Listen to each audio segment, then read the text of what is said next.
Hi friends, this is 5 Minutes Tech YouTube channel. Here is Samsung Galaxy M31s smartphone. In this video, we will learn how you can increase or decrease app size in your phone Samsung Galaxy M31s.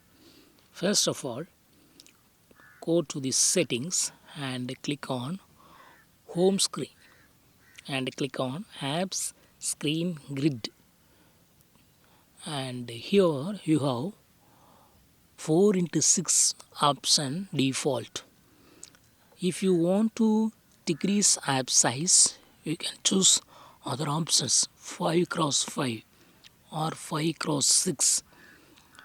So app size is considerably reduced. Click on save and go to home screen and you can see the changes. And go to settings, click on home screen and click on apps screen grid. And if you want to increase, move it to the 4 cross 5 first option and it will be just increased app size and see the changes.